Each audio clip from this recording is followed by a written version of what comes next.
Welcome back to Northern Perspective, everyone. I'm Cypher. And I'm Fox. You know, one thing we pride ourselves on this channel is being accurate.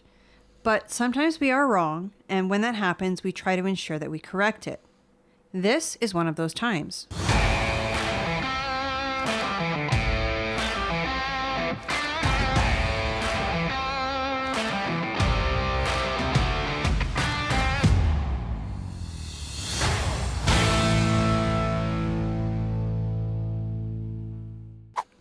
To Greg Fergus, we must issue an apology.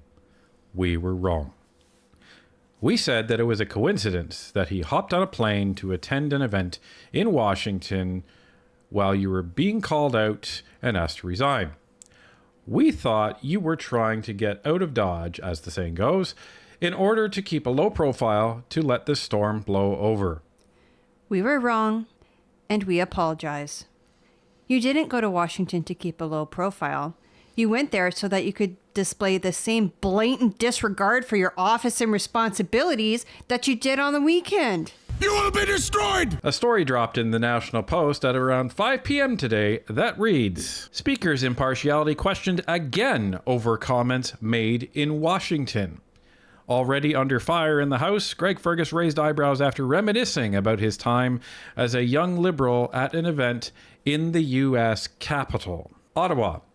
The Speaker of the House of Commons, Greg Fergus, raised eyebrows once again as he was caught reminiscing about his time as a young Liberal during a reception held in Washington, D.C. on Tuesday evening. The event was held to mark the end of the 19-year tenure of Klaus Gramkow as head of the North American Regional Office of the Friedrich Naumann Foundation for Freedom, which offers political education in Germany and abroad. Gramkow once referred to Ferguson on X, formerly Twitter, as, quote, a good friend, end quote, after his election as Speaker 2 months ago.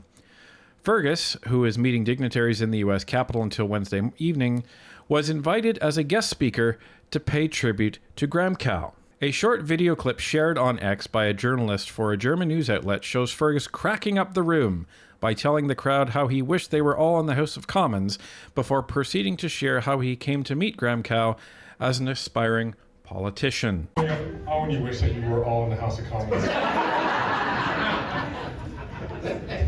Klaus, this is the last time I'm ever going to be late on one of your tours. This is hard to do, actually, because Klaus, I'm jealous. I'm jealous of you because you have made a difference, a real difference in so many people's lives. It was, doing a quick calculation, 29 years ago that I first met Klaus, 1994. I was running for president of the Young Liberals of Canada, and there was this guy who knew all these young Liberals, but I'd never seen him in a party before. He spoke with this accent, you know, I wasn't certain where this was coming from. And I remember one time he pulled me over and he said, Greg. So I go, he's by the curtains in the back of the room. He says, Greg, you're going to win. The clip was immediately shared by Conservative MPs who expressed their outrage over the Speaker talking about his days as a young Liberal, just as the House is debating his impartiality regarding another tribute to the former interim leader of the Ontario Liberal Party just last weekend. Quote, he should just stroll into the House with a big old Liberal t-shirt on and give us all the finger at this point, end quote, wrote Michelle Rempel-Garner on X. A vote is set to happen later Wednesday on Fergus's recent conduct, and all parties seemingly agree to send the matter to be studied in a House of Commons committee to decide on the next steps. They also agreed to expedite the study of the Speaker's impartiality and report back to the House next week, before MPs leave Ottawa for the holiday break. Liberals initially did not support the idea, but voted in favor of the amendment. The Conservatives and the Bloc Québécois are still calling on Fergus to step down, arguing that he demonstrated a lack of judgment and impartiality by engaging in partisan activity as Speaker of the House. The controversy started when a video tribute Fergus recorded honouring the outgoing interim Ontario Liberal Party leader John Fraser, which he also described as a longtime friend, was shown at the party's leadership convention. In the video, Fergus is in his office and wearing the Speaker's robe.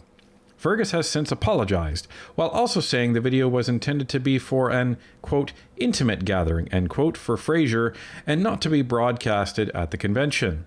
Quote, however, I recognize how this may have been interpreted.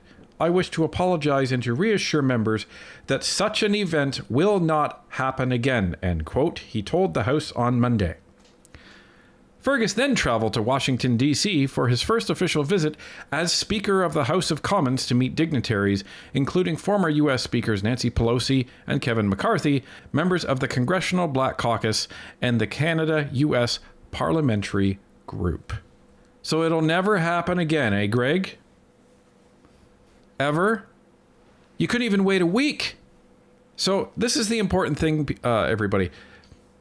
This wasn't Greg going on vacation. And even if it was, he still has to be careful. This was him traveling to Washington as Speaker of the House. And he is literally doing almost the exact same thing. Sure, he's not in his office, and sure, he's not wearing the Speaker's gown.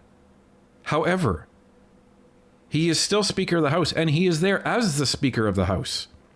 The office of the Speaker expects the Speaker to be nonpartisan in all things, even when they're outside of the House of Commons.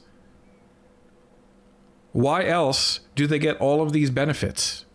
Well, and that's exactly it. Why is this guy getting paid 50% more than an average MP? It's because he's expected to have a certain level of, what would you say, decorum? Decorum is a very good word for that.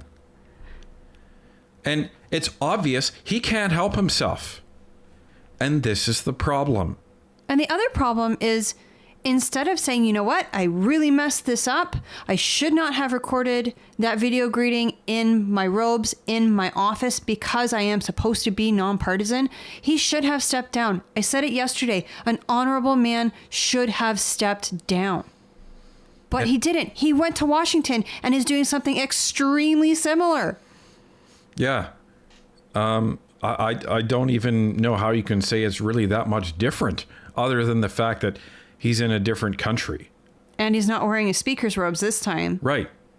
But he's still representing the Speaker of the House. And like he's in a situation where he's asked to speak, honoring a longtime friend. Like it's almost the exact same it's situation. Almost the same. And he says, this is never going to happen again until 2 days later. So, Andrew Scheer caught wind of this, as, he obviously would, as did Michelle Rumpel-Gardner, as you heard. And he posted this tweet.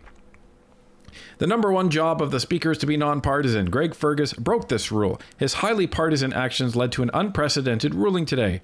Parliament is in session. Where is he? In D.C., caught on camera, reliving his time as head of the Young Liberals. He must resign. And, I think government is probably the only sector, if you want to call it that you can do a horrible, horrible job and still keep your job. Because if this guy doesn't resign, I already have no faith in the Liberals, but it'll go into the negatives. Yeah. So there's no debate at this point.